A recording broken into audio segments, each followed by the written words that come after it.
பயிர் விளைவிக்கும் விவசாயிகள் அந்த விவசாயத்திற்கு உதவும் இயற்கைக்கும் கால்நடை செல்வங்களுக்கும் நன்றி தெரிவிக்கும் விழாதான் பொங்கல் திருவிழா. தை பிறந்தால் வழி பிறக்கும் என்ற நம்பிக்கையோடு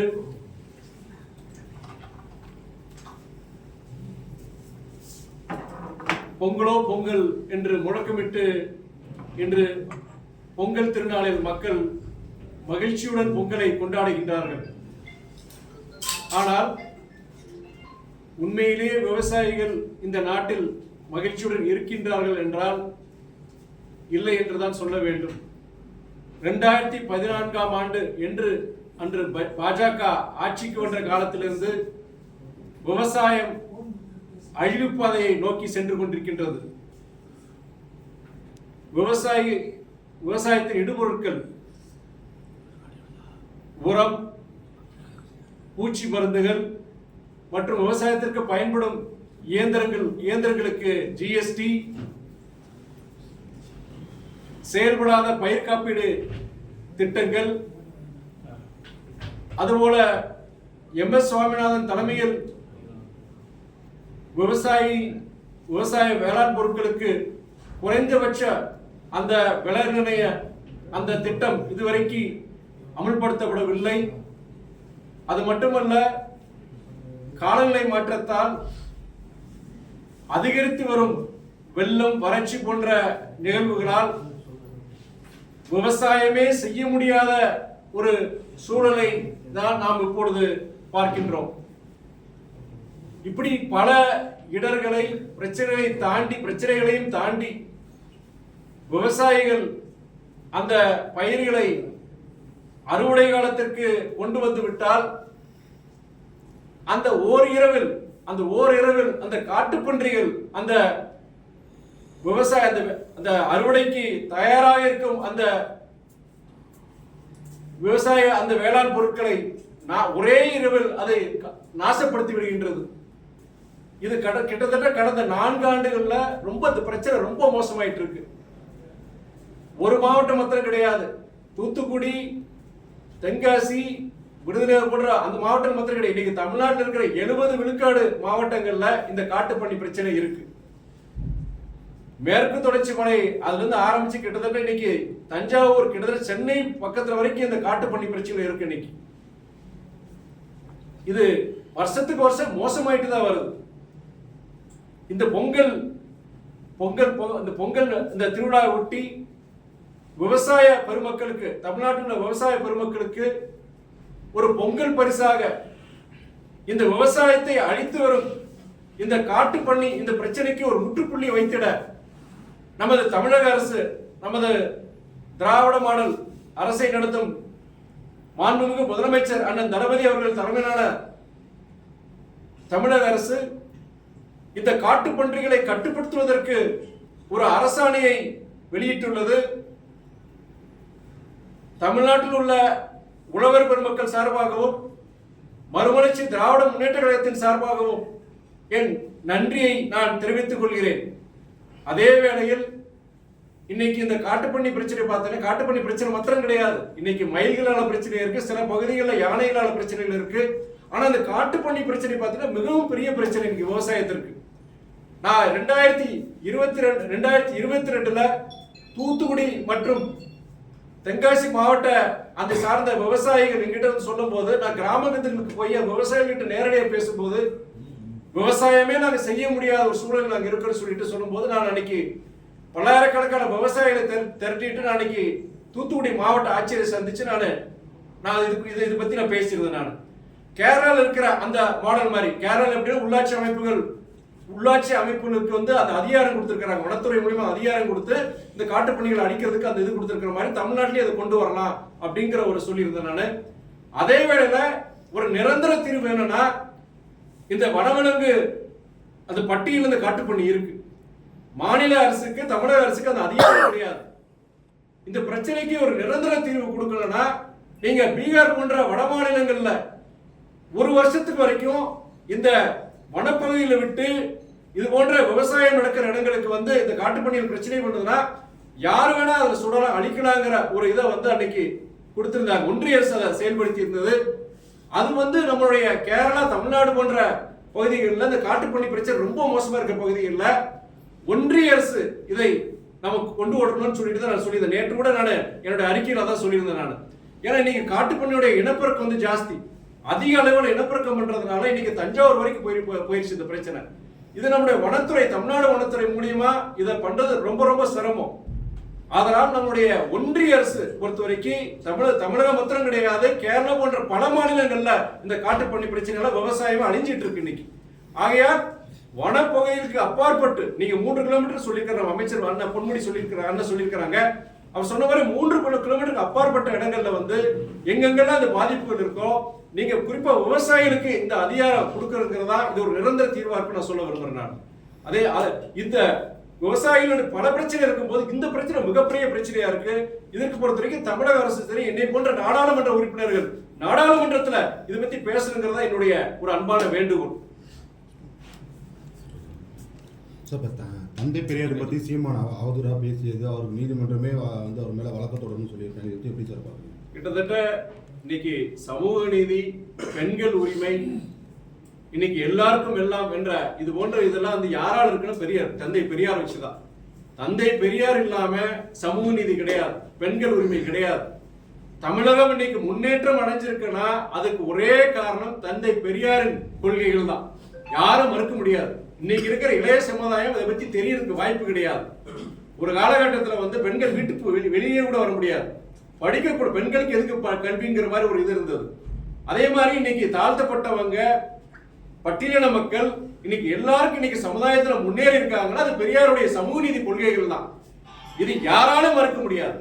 அப்படி இருக்கும் பொழுது அந்த தந்தை பெரியாரோட சமூக நீதி கொள்கைகளுக்கு வேறுபட்டவங்க யாரு? வேறுபட்டவங்கிறது திராவிட இயக்க கொள்கைகளுக்கு எதிரானவங்க, அது சனாதன தர்மத்தை அதுபடி இருக்குன்னு நினைக்கிறவங்க, அவங்க தான் வந்து தந்தை பெரியார் எதிர்த்தாங்க. ஆனா இன்னைக்கு என்ன ஒரு வேதனைனா, தமிழ் தேசியம் தவறான விஷயம் கிடையாது, தமிழ் தேசியம் பேசுறவங்க தந்தை பெரியாரை கொச்சைப்படுத்துறது ரொம்ப வேதனையான விஷயம். தமிழகம் முழுவதும் திராவிட இயக்கங்கள் இதை கண்டிச்சிருக்கிறாங்க. கிட்டத்தட்ட 60க்கும் மேற்பட்டவங்க வந்து நீங்க காவல்துறையில புகார் கொடுத்திருக்கிறாங்க. இது ஒரு மிகவும் ஒரு அதாவது வருத்தம் அளிக்கக்கூடிய ஒரு விஷயம் தான். ஏன்னா வந்து சனாதனம், RSS போன்ற அதை சார்ந்த இயக்கங்கள் செய்யறது தப்பு கிடையாது, அவங்க அதுகிட்ட தப்பு கிடையாது சொல்ல மாட்டாங்க, அதை அவங்க செய்வாங்க. ஏன்னா சமூக நீதிக்கு எதிரானவங்க இந்த சனாதன அமைப்புகளுங்க. ஆனா நம்மளுடைய திராவிட இயக்கம் சரி, நீங்க இந்த ஒரு இந்த இவரு அவங்க சொல்ற சீமானனுடைய இயக்கமும் பொறுத்த வரைக்கும், நாம் தமிழர் இயக்கம் பொறுத்த வரைக்கும் இது அவங்க இதை செய்யறது பத்தி ரொம்ப ஒரு வேதனையா இருக்கு. இது அவரு அண்ணன் சீமானுக்கு சரி, நாம் தமிழர் இயக்கத்துக்கு சரி, இது தகுந்ததல்ல. இது வந்து ஒரு இது போன்ற விஷயங்கள் பொறுத்த வரைக்கும் தந்தை பெரியார் இல்லாம அறிஞர் அண்ணா இல்லாம தமிழ்நாடு கிடையாது. இது அவங்க புரிஞ்சுக்கணும். அவங்க அவ்வளவுதான். பெரியாருடைய நூல்களை அரசு ஏன் பொதுவுடைமையாக்காம இருக்குது? அதாவது பெரியாருடைய நூல்களை வந்து அரசுடைமை ஆக்க மாட்டோம் யார் சொன்னாங்க? அதெல்லாம் அதுவே சொல்லல. தந்தை பெரியாருக்கு உண்டான அந்த மரியாதை எல்லாமே நம்முடைய தமிழக அரசு, குறிப்பா நம்முடைய முதலமைச்சர் தளபதி அவங்க கொடுத்துட்டு தான் இருக்கிறாங்க. வருடம் அவருடைய அங்க பெரியார் திடல்ல போய் அவருக்கு உண்டான அந்த தந்தை பெரியாருக்கு உண்டான மரியாதையை திராவிட இயக்கங்கள் அனைத்து இயக்கங்களும் செஞ்சுட்டு தான் இருக்கிறாங்க. யாரு தந்தை பெரியார் நாங்க அதல்ல அரசுடைமை ஆக்குறது வந்து அது நம்முடைய திராவிட முன்னேற்ற கழக அரசு கண்டிப்பா செஞ்சுட்டு தான் இருக்கிறாங்க. தந்தை பெரியாருக்கு உண்டான முக்கியத்துவத்தை கொடுத்துட்டு தான் இருக்கிறாங்க. அவங்க என்னைக்கு வந்து தந்தை பெரியாரை வந்து அதை வந்து என்னைக்கு ரெகக்னைஸ் பண்ணாம இருக்கிறாங்க? இல்ல, அவருடைய எழுதிய நூல்கள் நல்ல கருத்துக்கள் அவ்வளவு இருக்குது. அதையும் தந்தை பெரியார் அரசுடைமை ஆக்குறத நீங்க சொல்லுங்க, நாங்க கோரிக்கை வைக்கிறோம். அது மறுக்க போறது கிடையாது. முதலமைச்சரோ இந்த அரசு மறுக்க போறது கிடையாது. அதாவது வருடம் தந்தை பெரியாருடைய தமிழ்நாட்டு முன்னேற்றத்துக்கு காரணம் தந்தை பெரியாருடைய சமூக நீதி கொள்கைங்கிறது நம்ம முதலமைச்சர் எல்லா இடத்துலையும் சொல்லிட்டு இருக்காரு. முதலமைச்சர் மாத்திரம் கிடையாது, திராவிட இயக்கம் எல்லா இயக்கங்களும் சொல்லிட்டு தான் இருக்கிறாங்க. தந்தை பெரியார் இல்லாம இன்னைக்கு தமிழ்நாடு முன்னேற்றம் அடைஞ்சிருக்க முடியாது. நாங்க எல்லாரும் ஒத்த கருத்து தான் இருக்கோம். தொடர்ந்து அண்ணாமலை சீமானுக்கு ஆதரவு கொடுத்தா இருக்காரு. அவரோட காரியங்களுக்கு நான் வந்து இல்லை ஆதரவு தரேன் அப்படின்னு சொல்லிட்டு இருக்காரு தொடர்ந்து. அதாவது 2 பேருக்குள்ள போட்டி இருக்கு, 2 சகோதரர்கிட்டையும் போட்டி இருக்கு. இன்னைக்கு அந்த போட்டிங்கிறது ஆரோக்கியமான போட்டியா இருக்கும். நம்முடைய தமிழகம் இளைஞர்கள் இன்னைக்கு தமிழ்நாடு இன்னைக்கு பெரியார் இல்லாம நம்ம முன்னேற்றம் இருக்க முடியாது. பெரியாரை கொச்சப்படுத்துறதுல வந்து இது இவங்க 2 பேருக்குள்ள ஒரு போட்டிங்கிறது ரொம்ப வருத்தமான விஷயம் தான் நான் பாக்குறேன். நான் சகோதரர் அண்ணாமலை பொறுத்த வரைக்கும் அவரு இந்த மாதிரி விஷயங்களை பொறுத்த வரைக்கும் அதுவும் அவர் என்ன தந்தை பெரியார்லாம் வரலாம் ஐபிஎஸ் ஆபீசர் ஆயிருக்க முடியாது. இன்னைக்கு அவர் பிற்படுத்தப்பட்டவங்க, மிகவும் பிற்படுத்தப்பட்ட மக்கள் இன்னைக்கு அதிகார இதுக்கு வர்றாங்கன்னா அதுக்கு காரணம் சமூக நீதி தான். இதெல்லாம் தெரிஞ்சுக்கிட்டு தெரியாமல அப்படி பேசுறாங்கன்னு எனக்கு புரியல. நான் ஈரோடு இடைத்தேர்தலில் சுழற்சியோட திமுக அரசு மக்களுக்கு வந்து தொகுப்பு இந்த 1000 ரூபாய் தொகையை வழங்கணும்னு சொல்லி ஜி.கே. வாசன் கேள்வி கேட்கிறாங்க. அண்ணா வாசன் பொறுத்த வரைக்கும் மக்கள் எதிர்பார்க்கிறாங்க. மக்களுடைய ஒரு எதிர்பார்ப்பு அண்ணன் வாசன் வந்து பிரதிபலிச்சிருக்கிறாரு, தவறு கிடையாது. அதே வேளையில இன்னைக்கு இருக்கிற சூழ்நிலை பொறுத்த வரைக்கும் உங்களுக்கே தெரியும், இன்னைக்கு பெண்கள் அந்த புயல் காரணமா கிட்டத்தட்ட 6675 கோடி நம்ம நிவாரணம் கேட்டிருக்கோம். உடனடியாக 2000 கோடி நிவாரணம் வேணும் முதலமைச்சர் கேட்டிருந்தாரு. பத்திரிகை நிருபர்கள் உங்களுக்கு எல்லாருக்கும் தெரியும் எவ்வளவு தூரம் அந்த கிட்டத்தட்ட 10க்கும் மேற்பட்ட மாவட்டங்கள்ல வந்து அவ்வளவு பிரச்சனைகள், அவ்வளவு சேதாரங்கள். நம்ம தமிழக அரசு கடுமையான நிதி நெருக்கடியிலையும் நம்ம எவ்வளோ உதவிகள் செஞ்சிருக்கிறாங்க, நிவாரண தொகைகளை கொடுத்திருக்கிறாங்க. இருந்தபோது இந்த நேரத்தில் பொறுத்த வரைக்கும் அந்த பொங்கல் பொறுத்த வரைக்கும் மற்றதை கொடுக்குறாங்க, மற்ற அரிசியா இருக்கட்டும் மற்ற பொருட்கள் கொடுக்குறாங்க. ஆனா அந்த நீங்க சொல்ற அந்த 1000 ரூபாய் கொடுக்க முடியாத ஒரு பொருளாதார நெருக்கடி இருக்கிறதுனால தான் கொடுக்க முடியாத ஒரு சூழ்நிலை. சார், இந்த திருச்சி மேரிஸ் ரயில்வே பாலம் வந்து லேட் ஆகிறதுக்கு காரணம் வந்து மத்திய அரசு தான் சொல்லி மேயர் கூட சொல்லியிருக்காரு. அதுக்கு நீங்க ஏதாவது ஸ்டெப் எடுக்க? அதாவது நீங்க அந்த பாலம் மாத்திரம் கிடையாது, பல்வேறு இன்னைக்கு வளர்ச்சி திட்டங்களா இருக்கட்டும், நீங்க அதை செயல்படுத்தாததுக்கு காரணமா சரி, அது செயல்படுத்துறதுல ஒரு காலதாமதம், இதுக்கெல்லாம் ஒரு முக்கியமான காரணம் பாத்தீங்கன்னா நிதி நெருக்கடியும் இருக்கு. சில திட்டங்களுக்கு பொறுத்த வரைக்கும் அவருடைய ஒன்றிய அரசுடைய ஒப்புதல் சிலது கிடைக்க மாட்டேங்குது. இப்போ சென்னை மெட்ரோனுடைய செகண்ட் பேஸை நீங்க பார்க்கலாம். கிட்டத்தட்ட நம்ம ஒரு 27,000 கோடி நம்ம கேட்டது மாத்திரம் இல்லாம அந்த கேபினட் கமிட்டி ஆன் எக்கனாமிக் அஃபேர்ஸ்ங்கிற ஒரு கமிட்டி இருக்கு, அவங்களுடைய ஒப்புதல் கிடைக்கிறதுக்கு 2 வருஷம் ஆச்சு உங்களுக்கு. இது போல அது மாதிரி நீங்க சொல்ற இந்த பாலத்துக்கு பொறுத்த வரைக்கும் சில முக்கியமான வளர்ச்சி திட்டங்களுக்கு பொறுத்த வரைக்கும் நீங்க நிறைய இதுக்கு பாத்தீங்கன்னா அதுக்கு உண்டான நம்ம அந்த நிதி வர்றது கிடையாது. அது ஒன்றிய அரசுடைய பங்களிப்பு சில திட்டங்களுக்கு பொறுத்த வரைக்கும் 60 விழுக்காடு 50 விழுக்காடு ஒன்றிய அரசோட பங்களிப்பு இருக்கு. அந்த பங்களிப்பு கூட அவங்க கொடுக்கறது கிடையாது. உதாரண சமகர சிக்ஷா அபியான் உங்களுக்கு தெரியும், நம்ம பள்ளிக்கல்வித்துறையில கிட்டத்தட்ட 2000 கோடிக்கு மேல நம்ம கொடுக்க வேண்டியது கிட்டத்தட்ட அதுவும் வரல, நம்ம இது வரைக்கும் வரல. அதுக்கு காரணம் பொறுத்த வரைக்கும் நீங்க தேசிய கல்விக் கொள்கையில நம்ம அதை வந்து அமல்படுத்தல, அந்த மும்மொழி கொள்கையை வந்து நம்ம ஆதரிக்கலைங்கிற காரணத்தை சொல்றாங்க. ஒவ்வொரு விஷயத்திலையும் பொறுத்த வரைக்கும் அவங்க என்ன ஒன்றிய அரசு என்ன நினைக்கிறாங்களோ அதை கண்மூடித்தனமா நம்ம ஆதரிக்கணும். ஆதரிச்சா உங்களுக்கு நாங்க நிதி கொடுப்போம், இல்லைன்னா நாங்க இடைஞ்சல் கொடுப்போம். ஒண்ணு நிதி கொடுக்க மாட்டோம், இல்லைன்னா ஆளுநர் மூலியமா ஏதாவது நாங்க இடைஞ்சல் கொடுப்போம். இது போன்ற ஒரு செயல்பாடுகள்னால தான் இன்னைக்கு பல்வேறு பிரச்சனைகளுக்கு காரணம். குறிப்பா நீங்க சொல்ற மாதிரி அந்த பாலத்துக்கு ஒரு காரணம் நான் மேயருடைய அறிக்கையை நான் பார்த்தேன். திருச்சி மாநகராட்சியில இருந்து எந்த பணிகள் நடக்கணும்னு சொல்லிட்டு அமைச்சர் தொகுதியில உங்களோட தொகுதியில குறிப்பா ஆளுங்கட்சி கவுன்சிலரே வந்து சாலை மறியலில் ஈடுபடல. நீங்க எந்தவித பணிகள் சொல்ல முடியாது. உங்களுக்கே தெரியும், உங்களுக்கு நீங்க அந்த பாதாள சாக்கடை பொறுத்த வரைக்கும் 4 ஃபேஸ் இருக்கு. ஃபேஸ் 1, ஃபேஸ் 2, ஃபேஸ் 3, ஃபேஸ் 4 இருக்கு. ஃபேஸ் 1 முடிஞ்சிச்சு. ஃபேஸ் 2 பொறுத்த வரைக்கும் நான் போன தீஷா மீட்டிங்ல நான் என்ன கேட்டிருந்தேன்னா, நம்முடைய மாநகராட்சி ஆணையர் கமிஷனர் கிட்ட நான் கேட்டிருந்தேன். நான் கிட்டத்தட்ட ரொம்ப காலதாமதம் ஆயிட்டு இருக்கேன். நாங்க வாக்கள் கேட்க போதும் சரி, நான் நன்றி தெரிவிக்கும் போதும் சரி, பல்வேறு பகுதிகளில் பல்வேறு பிரச்சனைகளுக்கு முக்கியமான காரணம் அந்த பாதாள சாக்கடை சொல்றாங்க.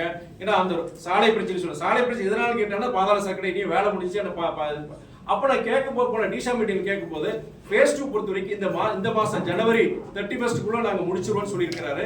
இன்னைக்கு இருக்கிற டிஷா மீட்டிங்ல நான் கண்டிப்பா அந்த கேள்வி கேட்க போறேன். நான் ஃபேஸ் 3 அதே மாதிரி கிட்டத்தட்ட அந்த ஜனவரி 31 முடிச்சிருவோம் டெட்லைன் கொடுத்துறாங்க. ஃபேஸ் 4 வந்து பணிகள் நடந்துட்டு இருக்கு. அதே நேரத்தில் உங்களுக்கே தெரியும், பஞ்சப்பூர்ல வந்து இன்னைக்கு எவ்வளவு பெரிய ஒரு கிட்டத்தட்ட பல கோடிகள் செலவு வந்து புதிய இன்டெகிரேட்டட் பஸ் ஸ்டாண்ட் ஒன்று வந்து வேலை நடந்துட்டு இருக்கு. பல்வேறு பணிகள் நடக்கலன்னு சொல்ல முடியாது.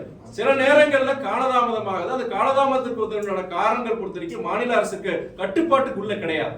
சில விஷயங்கள் பொறுத்த வரைக்கும் ஒன்றிய அரசுடைய நிதி அவங்க நிதி கொடுக்காதனால சரி, சில ஒப்புதல்கள் கிடைக்காதனால சில திட்டங்கள் வந்து செயல்படுத்தல காலதாமதம் ஆகுது. ஆனா திட்டமே இங்க செயல்படுத்தல, எதுவுமே நடக்கலன்னு சொல்லிட்டு தவறான ஒரு விஷயம். இந்த பெண்களுக்கு எதிரான குற்றங்களுக்கு தண்டனை வந்து கடுமையாக்கிறதுக்கு சட்டத்துக்கு தீர்மானம் அதை வரவேற்கவே செய்யல. ஏன்னா அது கிட்டத்தட்ட வந்து உங்களுக்கு வந்து இன்னைக்கு வந்து கடுமையான அந்த தண்டனைகள் வந்து கடுமையாக்கி இருக்கிறாங்க. ஏற்கனவே பொறுத்த வரைக்கும் பாலியல் வன்கொடுமை, குறிப்பா பெண்கள் சிறுவர்களுக்கு எதிராக இது போன்ற தவறு நடக்கக்கூடாது சட்டங்கள் இருக்கு. ஆனா அந்த சட்டங்களை கடுமையாக்குறது மூலியமா மேற்கொண்டு இது போன்ற சம்பவங்கள் குறையுங்கிற ஒரு இதனால இன்னைக்கு தமிழக அரசு முதலமைச்சர் தளபதி அவருடைய வழிகாட்டுதல் அந்த இதை கொண்டு வந்திருக்கிறாங்க. அதை வரவேற்கத்தக்கது. அதே நேரத்தில் இன்னொன்னு சொல்ல விரும்புறேன், பல்வேறு தருணங்கள்ல உங்களை மாதிரி செய்தியாளர்கள் சந்திக்கும் பொழுது என்னன்னா, நீங்க கேட்டிருக்கிறீங்க பல பேர் நீங்க என்ன கேட்கிறாங்கன்னா, இது போன்ற தொடர்ந்து நடந்துட்டு இருக்கு, இதுக்கு ஒரு முட்டுக்கட்டு தொடர்ந்து அதிகமாயிட்டு இருக்கேங்கிறது. தயவு செய்து என்னுடைய நான் அந்த கூட்டணியில் இருக்கிறதுக்காண்டி நாங்க சொல்லலாங்க. நேஷனல் கிரைம் பியூரோன்னு ஒன்று இருக்கு. அது வந்து மத்திய ஒன்றிய அரசுடைய அவங்களுடைய ஒரு சார்ந்த ஒரு ஸ்தாபனம். அவங்களுடைய சர்வேல என்ன போட்டிருக்குன்னா, தமிழ்நாடு வந்து பொறுத்த வரைக்கும் இது போன்ற பெண்களுக்கு எதிரான குற்றங்களா இருக்கட்டும், பொதுவா கிரைம் சரி குற்ற நடவடிக்கைகளும் சரி, தமிழ்நாடு பொறுத்த வரைக்கும் இந்தியாவிலேயே ரொம்ப குறைவா இருக்கிற மாநிலம் தான் அவங்க பட்டியல் போட்டிருக்கிறாங்க. அதே நேரத்துல இன்னைக்கு பாஜக ஆளுகின்ற மாநிலங்கள் பொறுத்த வரைக்கும் குறிப்பா உத்தரப்பிரதேசா இருக்கட்டும், மத்திய பிரதேசா இருக்கட்டும், இல்லாட்டி பீகாரா இருக்கட்டும், அங்கதான் நிறைய நடக்கு. குறிப்பா பெண்களுக்கு எதிரான சம்பவங்கள், இந்த மாதிரி குற்றவியல் சம்பவங்கள் வந்து அங்கதான் ஜாஸ்தியா நடக்கு. அதுக்காண்டி இதை நான் கண்டிக்கிறேன். இது கண்டிப்பா நாங்களும் கண்டிக்கிறோம். அதே நேரத்தில் நம்முடைய அந்த முதலமைச்சரும் சரி, நீங்க இன்னைக்கு காவல்துறை சரி, அது கூட நடவடிக்கைகள் எடுத்திருக்கிறாங்க. மேற்கொண்டு இது மாதிரி கல்வி ஸ்தாபனங்கள்ல இது போன்ற தவறுகள் நடக்கக்கூடாதுன்னு சொல்லிட்டு அதுக்கான குழு அமைச்சு ஒரு அனைத்து கல்லூரிகள் நீங்க இது போன்ற இது இடங்கள்ல பொறுத்த வரைக்கும் இது போன்ற சம்பவங்கள் இனிமேல் நடக்கக்கூடாதுங்கிற மாதிரி நிறைய முன்னெச்சரிக்கை நடவடிக்கை எடுத்துட்டு தான் இருக்கிறாங்க. சார், இப்போ திருச்சி மாநகராட்சி விரிவாக்க திட்டத்திற்கு பல்வேறு கிராம மக்கள் தொடர்ந்து எதிர்ப்பு தெரிவிக்கிறாங்க. ஆனால் சட்டப்பேரவையில் நேரு அவர்கள் சொல்லிருக்காரு எந்த எதிர்ப்பும் இல்லை அப்படின்ட்டு. எப்படி நீங்க பாக்குறீங்க? நான் என்ன பொறுத்த வரைக்கும் நன்றி எதிர்ப்பு கூட்டங்களுக்கு போகும்போது சரி, வாக்குகள் கேட்ட கிராமங்களுக்கு போகும்போது சரி, சில கிராமங்களை பொறுத்த வரைக்கும் அவங்க ஆட்சேபனை தெரிவிச்சாங்க. குறிப்பா வந்து என்னன்னா, அது வந்து தவறான வழிகாட்டுதல் கூட சொல்லலாம். நீங்க வந்து இப்போ குறிப்பா நம்ம அதிமுக அவங்களுடைய அன்னைக்கு தவறான அவங்களுடைய தேர்தல் பரப்புரையில் என்ன சொல்லிட்டாங்கன்னா, உங்களுக்கு வந்து இந்த 100 நாள் வேலை திட்டம்லாம் உங்களுக்கு போயிருங்க, உங்களுக்கு வாழ்வாதாரமே கேள்வி ஆயிருங்க, இந்த நீங்க மாநகராட்சி கூட இணையறதுனால உங்க கிராமத்துக்கு வந்து பெரிய நஷ்டங்க அப்படின்னு சொல்லி ஒரு பீதியை உருவாக்கும் போது அந்த கிராமத்து ஜனங்கள் பொறுத்த வரைக்கும் எங்களுக்கு வேண்டாங்க, நாங்க மாநகராட்சி இணையலன்னு சொல்லிட்டு சில கிராமங்களில் சொல்லியிருந்தாங்க. அப்போ நான் அதை தெளிவுபடுத்தி சொல்லியிருந்தேன். 100 நாள் வேலை திட்டத்துக்கு பதில் உங்களுக்கு இந்த நகர்ப்புறங்களில் பொறுத்த வரைக்கும் இது போன்ற பின்தங்கியவர்களுக்கு வந்து ஒரு வேலை வாய்ப்பு கொடுக்குற மாதிரி திட்டங்கள் கண்டிப்பா நம்ம மாநில அரசு கொண்டு வந்து சொல்லிட்டு நாங்க சமாதானப்படுத்திருக்கோம். ஆனால் நேரு போன்ற மூத்த அமைச்சர்களும் அதுக்குண்டான விளக்கத்தை கொடுத்திருக்கிறாங்க. சில கிராமங்கள்ல ஆட்சேபம் தெரிவிச்சிருக்கிறாங்க.